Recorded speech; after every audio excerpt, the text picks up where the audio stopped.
It's right there. All right, Megan has a handout for you, so she's going to go ahead and pass those out at this time. And you can open up to 1 Samuel chapter 22. We'll begin reading in verse 1 of 1 Samuel 22.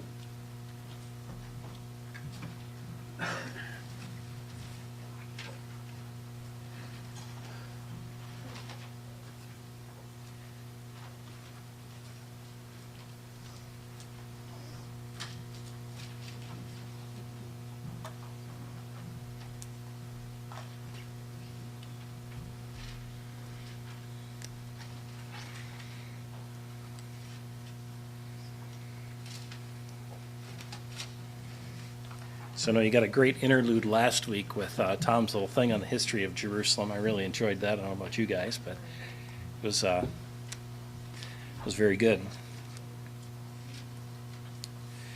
So we're back to 1 Samuel chapter 22 tonight. We've been studying through the life of David and at the same time also the life of Saul. And as so many sections of this book, as so many of them do, this is going to be a contrast for us again tonight between the shepherd and the cowboy. And we'll talk about what that means in just a little bit. It's an analogy I've used before, and we'll get to that in a little bit. So 1 Samuel 22. I look forward to when we can sit around the table again and we can read out loud, or we can read this together, but I'll read it for you tonight. David therefore departed from there and escaped to the cave of Adullam. So when his brothers and all his father's house heard it, they went down to him there. Now, why do you think David's family was going to go down to him at the cave of Adullam? Just along the way here. Saul is so erratic in his behavior, they probably figure that at some point they're going to come after them. And, I don't know, hold them hostage or whatever to try and get to David. So they leave. Verse 2, and everyone who is in distress, everyone who is in debt, and everyone who is discontented gathered to him. So he became captain over them, and there were about 400 men with him. David went from there to Mizpah of Moab, and he said to the king of Moab, please let my father and mother come here with you, till I know what God will do for me.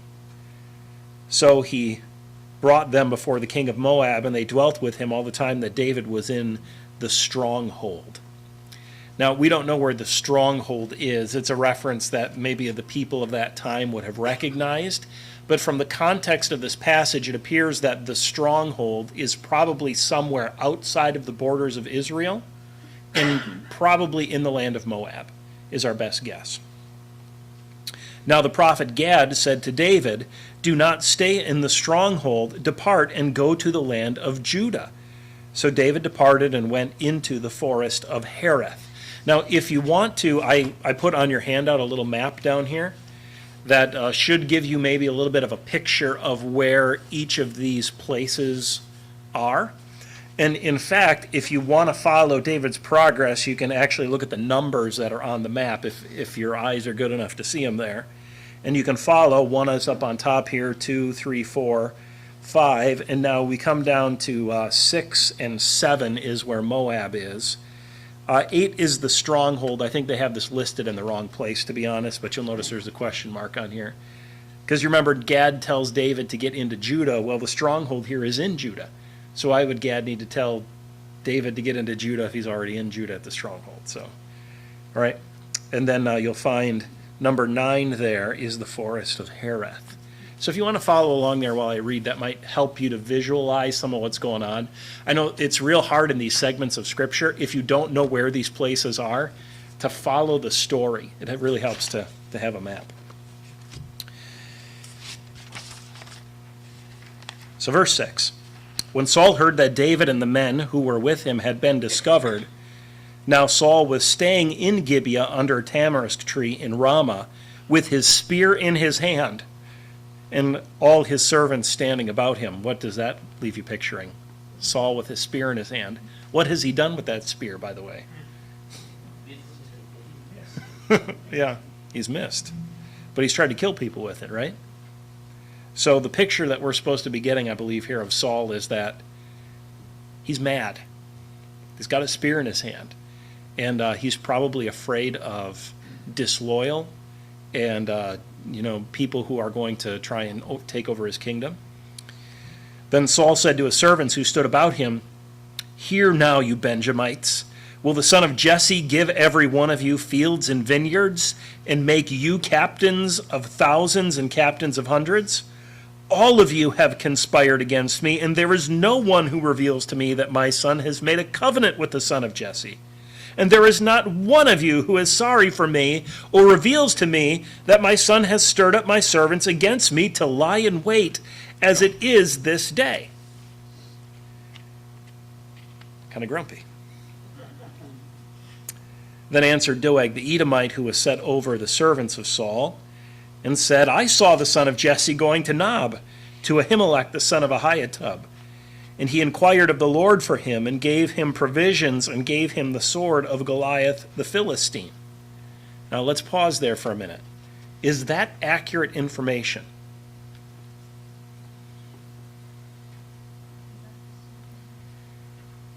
Partially. Wasn't the priest under duress? He was sort of like at sword point for well, no, I guess he didn't have the sword. No, he didn't have a sword at the time. He gave him, remember, the bread that was on the table of showbread. Because he didn't have any other bread to give him, he gave him the sword of Goliath.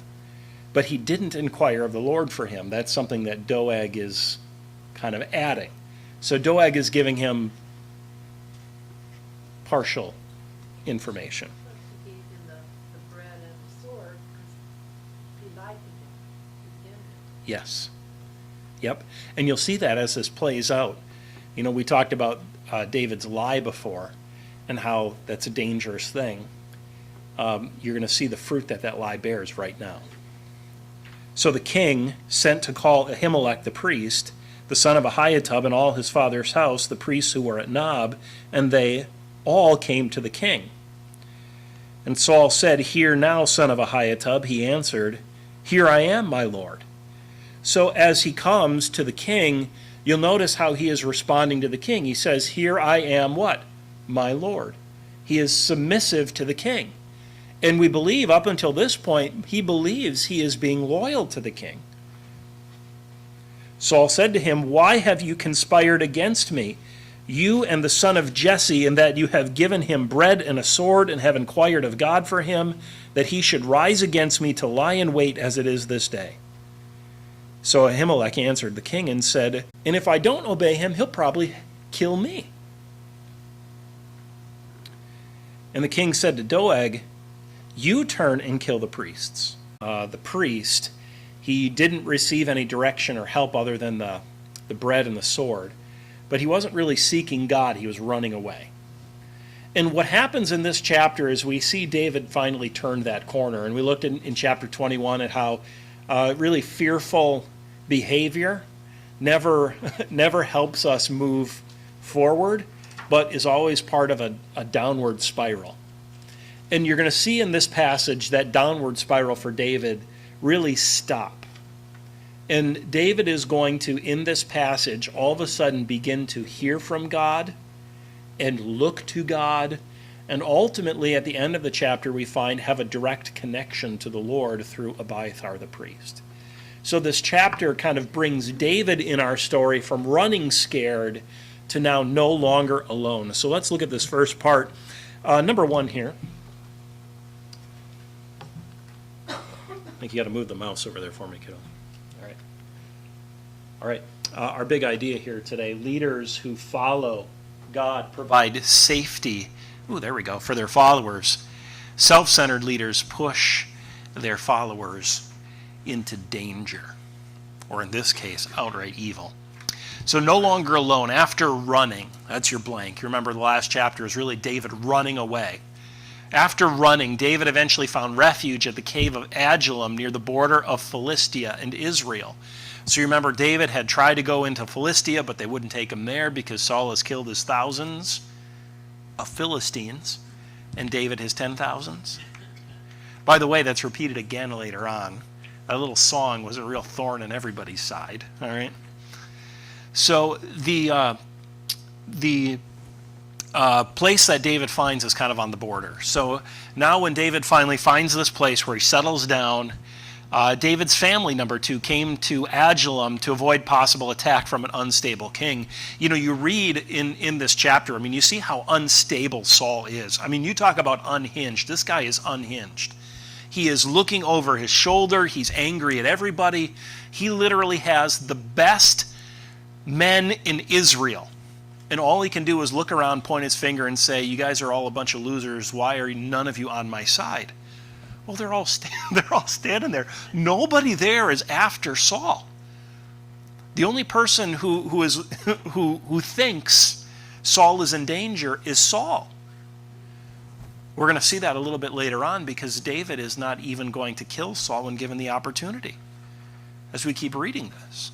So the only person who thinks Saul is in danger is Saul. But he is unstable.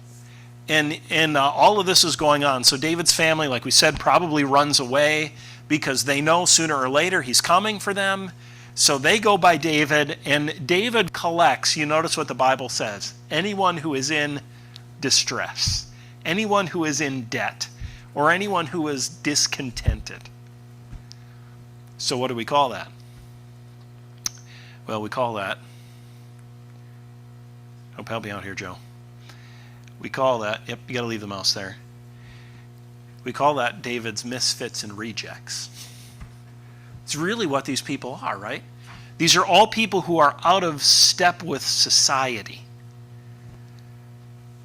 And all of these people go to David. Now, I find it interesting, how in the world did these people know where to find David, but Saul couldn't find David? Well, we know for sure from this passage, the Lord is with David and he is not with Saul. That's one of the major themes that have gone through this entire passage. So David becomes the leader of all of the misfits and rejects. And we'll look at this a little bit later on as we compare the shepherd and the cowboy. So David takes his family to Moab to protect them from Saul. So now David's got 400 people, and he is the captain of 400 people. Well, how do you hide 400 people? Well, they're in the wilderness. You'll notice they stay in the forests so that they can kind of stay in places where they're hidden under tree cover. And they stay in these places. Well, David is going to take his family to Moab to protect them. But there's a problem with that. God told his people to go where?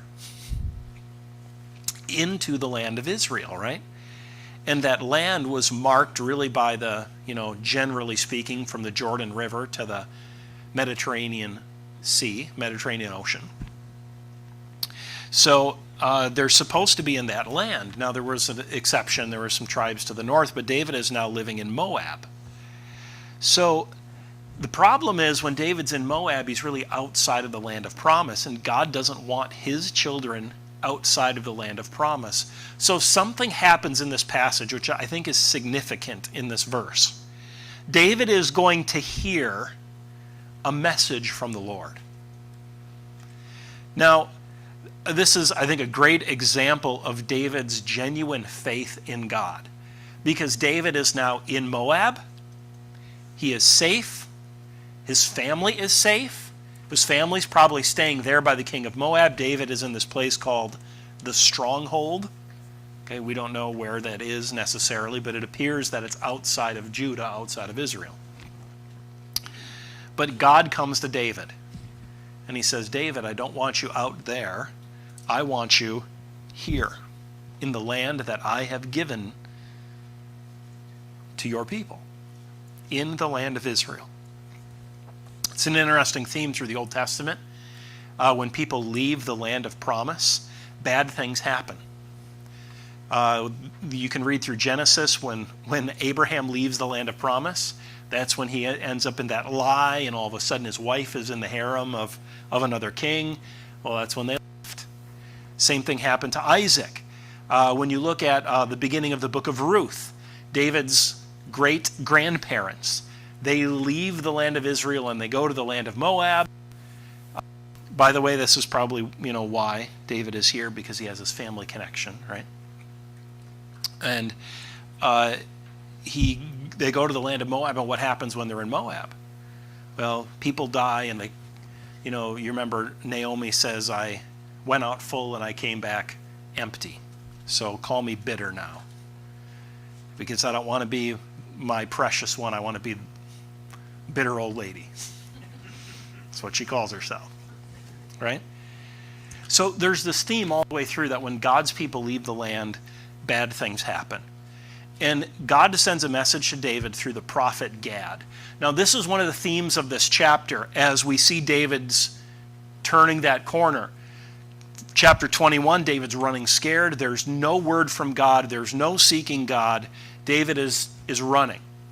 But now all of a sudden David hears for a message from the Lord, and he says to the king of Moab, stay here till I see what God will do for me.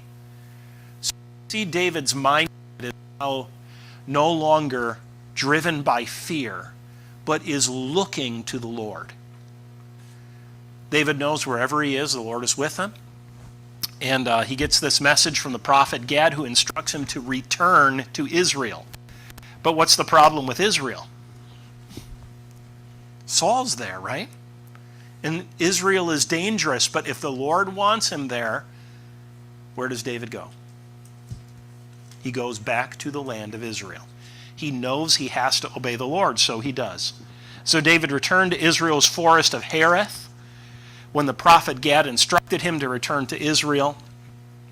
And what you're going to see through this chapter finally is that David listened to God through the messages of the prophets and the priests, and he led his men and he led his family according to the directions that God had given him.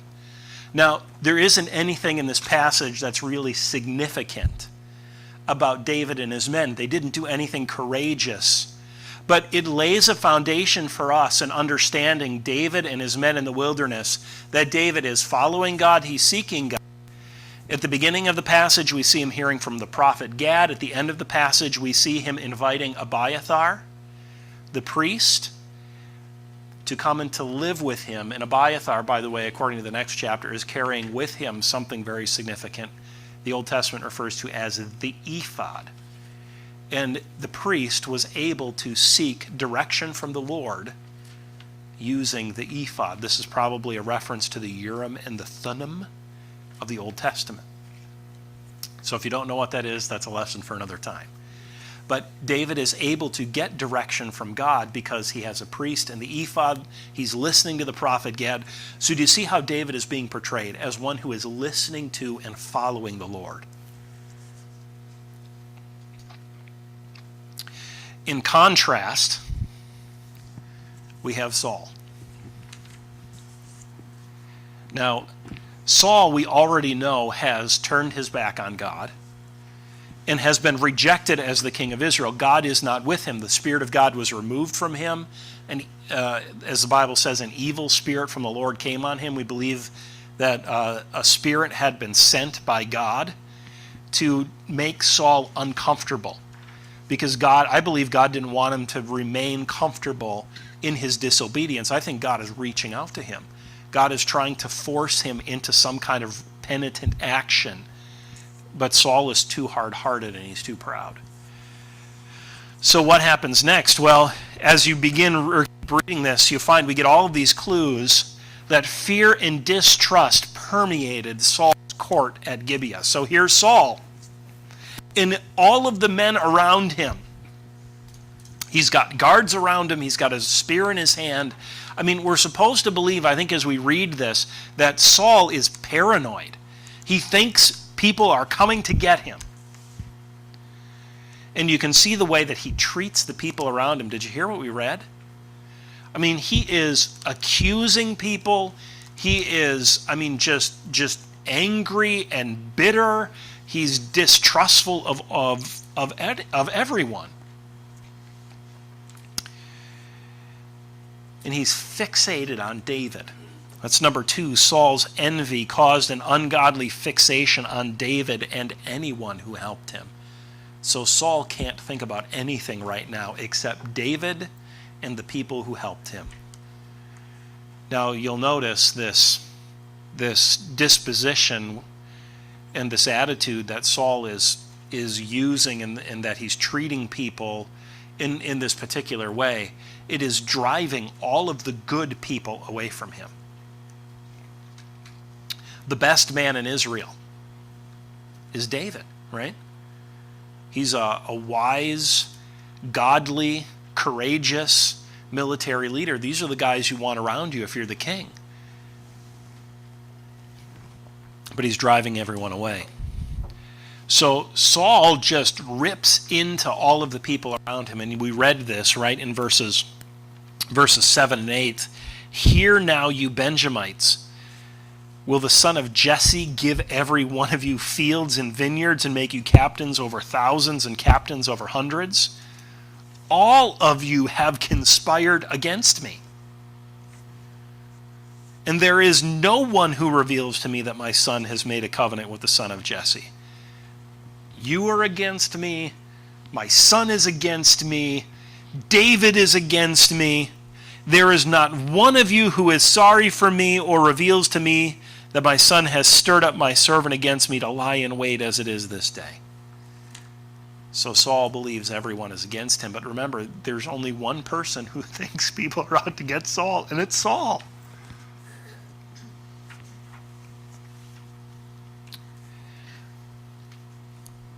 It's amazing how guys like Saul demand unending devotion, unquestioning allegiance from everyone in their presence. It's a trait of a very self-centered, narcissistic leader. So he finds one of those guys who will help him. So as Saul is ripping into all of these people around him, he finds a guy, right? And the guy his name is Doeg the Edomite. Now, in the previous chapter, we're told that Doeg is the leader of Saul's herdsmen. So Doeg is going to inform Saul about the help that David received from Ahimelech the priest at Nob. So you remember when David went to see the priest, Ahimelech the priest, you remember this guy was there. He was firsthand. He saw David come. He saw David receive help from the priest. And he saw David go away. Now, Doeg saw what he saw, but he didn't really know what happened, right? He probably saw it from a distance. He is assuming some things that actually weren't true. And he has no idea what actually happened because he didn't actually talk to the people. He's just seeing. So Doeg the Edomite informed Saul about the help that David received from Ahimelech the priest. And Saul now is going to summon Ahimelech to answer for his treason at the court. So now Saul is summoning. You better get over here. So Ahimelech comes and the priests come. And they come and they stand before King Saul. Here's the problem. Saul's information was only partially correct, right? And we talked about this. He didn't know anything about the situation. He didn't know that David lied to Ahimelech. He is assuming that Ahimelech is in cahoots with David. That there is some massive conspiracy that everyone knows is going on and Saul is trying to uncover, but it's just Saul's envy. It's just his fear, his distrust. And he gets this information. He says, Doeg told Saul that Ahimelech did 3 things. He gave him food, he gave him a sword, and he inquired of the Lord. Now, 2 of those were correct. And the reason being because David lied. So Ahimelech was not involved in a conspiracy. Ahimelech thought he was helping the king. He was being loyal to the king, he thought, because David was supposed to be on the business of the king.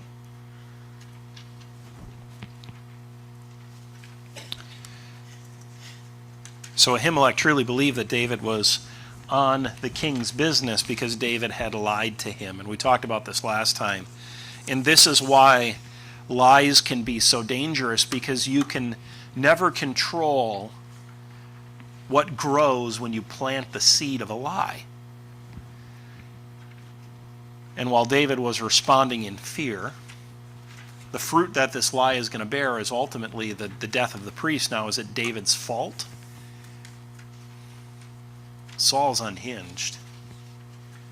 David isn't killing the priest, but he's telling a lie, and it's a contributing factor to what's going on here. So Saul won't listen. Of course, he's not going to believe anyone. The only information he has is what he gets from Doeg, which is only partially correct. And Saul, because he envies David and because he's so distrustful, orders the murder of Ahimelech the priest, but none of his men would harm the priest of the Lord. So what this tells me is that in Saul's area there, in his court, there are good men. Because when they're told to attack the priest of the Lord, what do? No. No, I'm not doing that. And rightfully so. Because this would be a very particular sin against the Lord. To murder the priests. Remember, we believe that he is the high priest. And he's caught up now in this. But Saul is not only going to murder or order the murder of Ahimelech, he is now going to order the murder of not just Ahimelech, but all of the priests. So he looks to the one guy that he's gotten information from, and he looks at Doeg the Edomite, and he says, okay, you're the rat. And really, I think what he's saying is, okay, you've taken a step up today. You want to take another step up?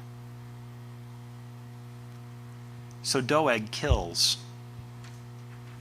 And you'll notice he doesn't just kill Ahimelech, he kills 85 priests. And not just the priests who came, but he goes to the city of Nob, which is where the tabernacle probably is at this point.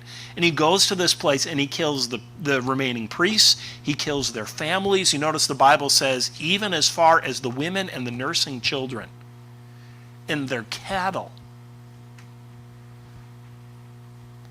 Saul is trying to send a message.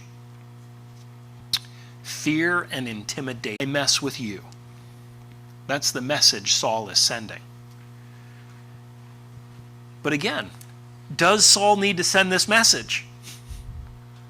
Who's the only person who thinks Saul's in danger? Saul! Are any of these people disloyal? No.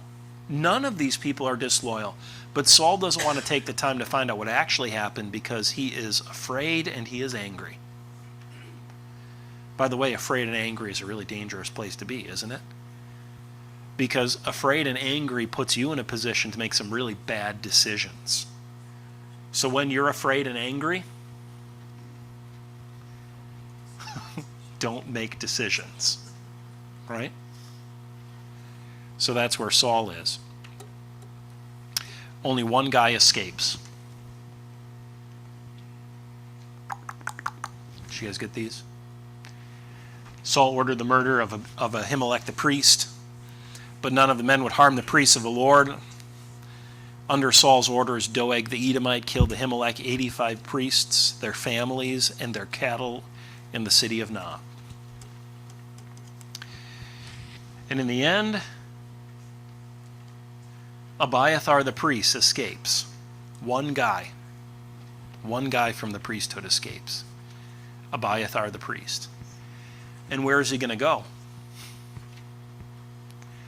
Well, with all the other misfits and rejects, Abiathar is going to run away and he's going to find David. Now he has the ephod, which means, we believe it means he has the Urim and the Thummim. The Old Testament readers, the ones who are familiar with the Old Testament, I think that's what they're hearing when they hear this, and I think that's what we hear. So what do we get from this? As David is drawing closer to God, what is Saul doing? Moving further. Cattle, let's get moving! And he's driving the cattle so that they can be butchered. So cowboys tend to drive from behind the cattle. All right? Now, again, this isn't 100% correct, but you get the picture, right? They drive them. They drive them from behind. Shepherds are different. Shepherds tend, by the way, to lead their sheep. That's why when Jesus talked about being the good shepherd, he said, my sheep hear my voice, and I know them, and they follow me. So while the cowboy drives the cattle, the shepherd leads the sheep, and there's a difference. Saul is the cowboy, and he's trying to drive his people. And he's cracking his whip, and he's firing his pistol, and he's yelling, get up, you lousy cattle. And what is David doing? He's leading his sheep. It's a real interesting contrast when you look at this passage, at a contrast in leaders. Saul drove Israel's best men using fear and intimidation. Saul has the best men in Israel. We know that in part because these men were willing to stand up when the king said to do something wrong. They said no. Remember, he's there with the spear in his hand. This guy's unhinged. They said no. Saul's got the best people. But what is he doing? He is threatening. He has his spear in his hand. You'll notice Saul's kind of leadership, he prioritizes, I think, position over character. You'll notice who he has in his court.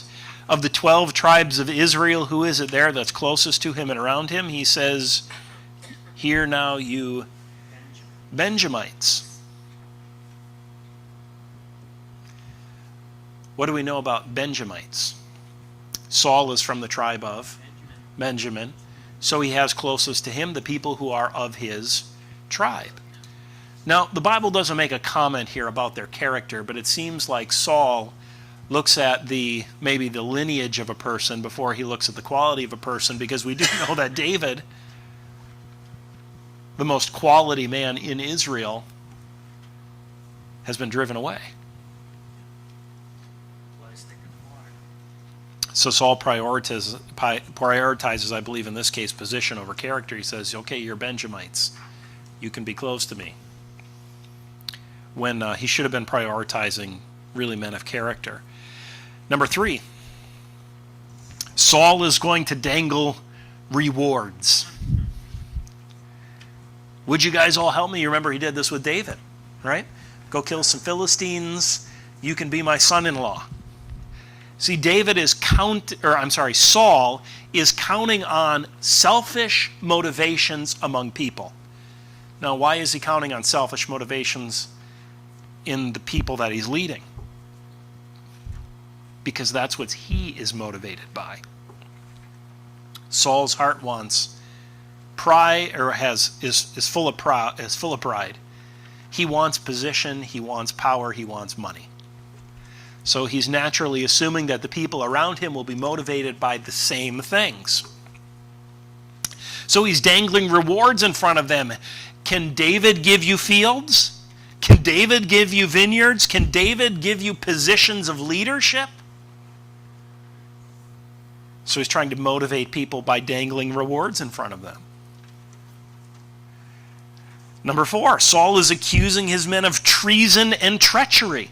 Can you just picture Saul on a horse firing his pistol? Right? He is just tearing into people. You want to talk about a lousy leader? This is the guy who's trying to lead by tearing people down. See, here's the problem. When leaders lead by trying to tear people down, you know what people do? They don't follow your lead, they leave. Right? Because who wants to get tore up every time you go by King Saul? Who wants to get accused of treason and treachery every time you go by King Saul when you've been loyal? But every time you go by the king, he's just going to tear you up one side and down the other. See, Saul's trying to lead, but he's driving people with fear. You'll notice in verse 8, he's manipulating men's emotions. Now he pulls out that pity card. Why won't anybody help me? My own son is against me. And none of you worthless people will even help me, not at all.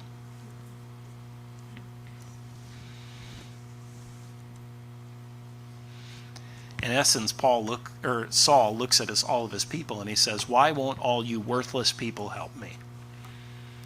Now remember, Saul has the best men, but he's the worst leader. If there's one person at Saul's court who's worthless, who is it? It's Saul, right? He's got the best men and he's doing nothing.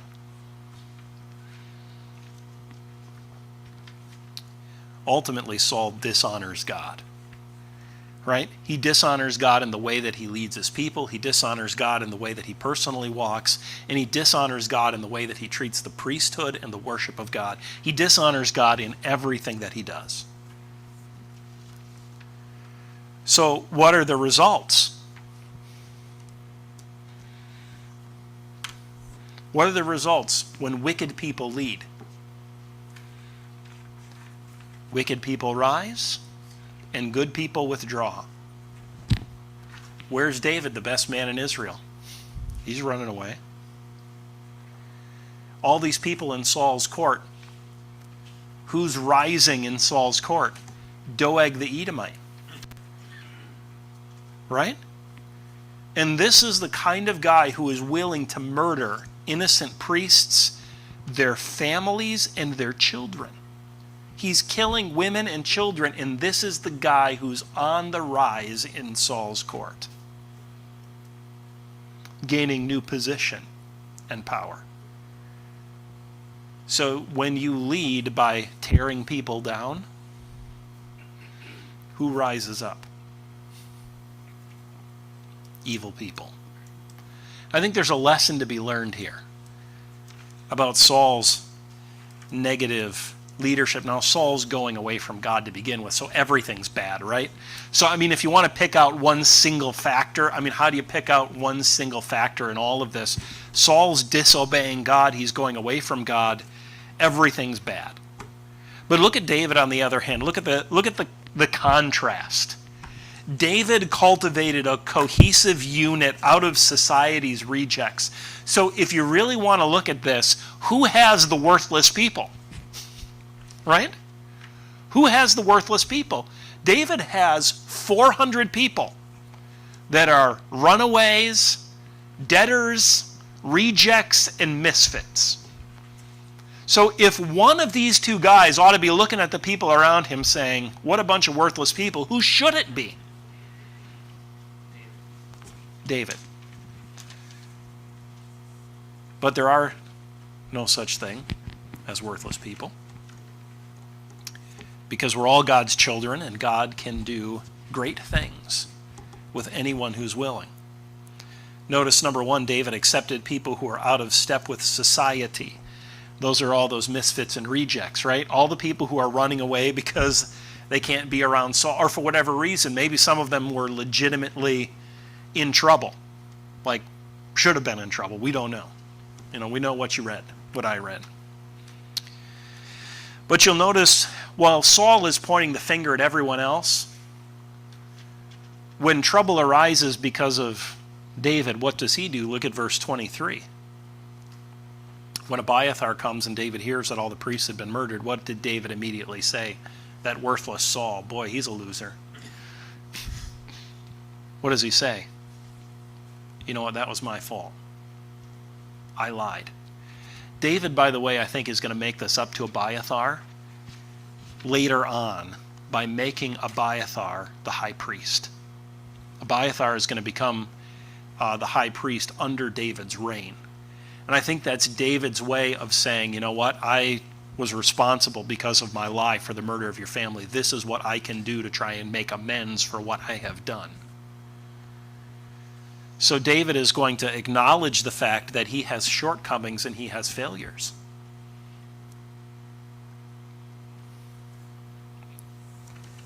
It's important, isn't it, for parents to acknowledge they're together, where they can become part of a cohesive unit and led by someone who cares for them And isn't that a picture of the church and Jesus Christ and what he does? Because Christ calls us from every kindred, every tongue, every people, every nation, calls us to himself. He redeems us. He cares for us. He protects us. And he leads us, and we follow him. And there's a beautiful picture in this of what Jesus is eventually going to do for his people, because isn't it true that we are the misfits and the rejects? That's us.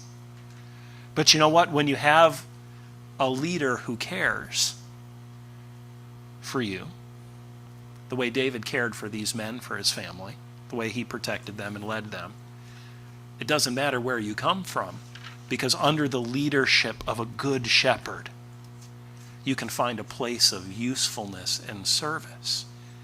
And I think it's a foreshadowing for us of the church. So just a very faint shadow. Don't read too far into it, okay?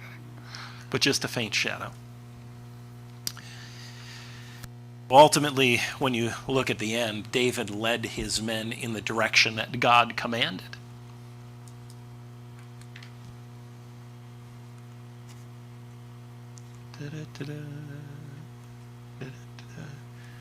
There we go. See, David is doing his job. What's the result? Well, you don't really get to see it yet, but you're going to see it as the chapters go on. Because in the next chapter, there's going to be a group of Philistines that are going to come to the city of Keilah. And they're going to attack the city. And you know what David is going to be doing sitting out there in the wilderness with his group of 400 men?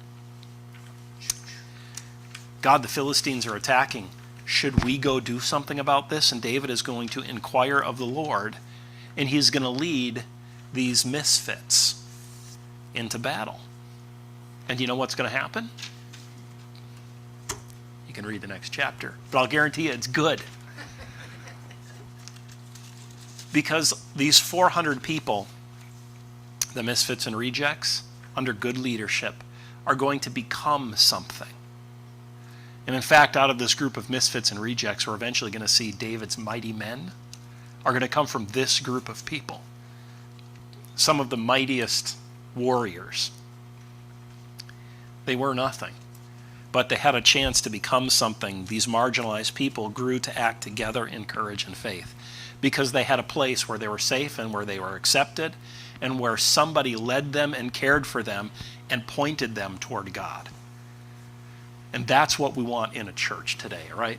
By application, that's what we want in a church today.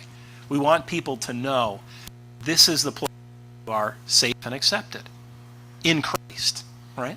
And we don't accept sinful behavior, okay? Make sure you catch this in the right context, okay? We're not here to encourage you to do wrong. But this is a place where you're safe and accepted. This is a place where we follow the Lord.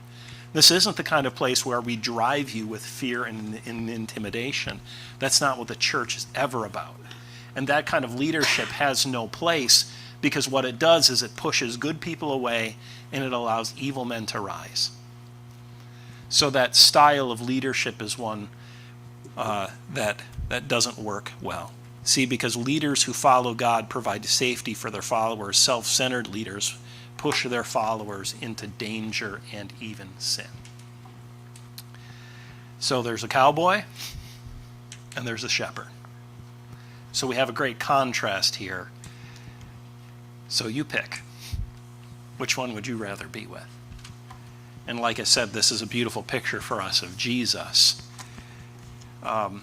If you want to contrast as a religion, Islam and Christianity, there's a cowboy and there's a shepherd. Do we need to be driven by fear?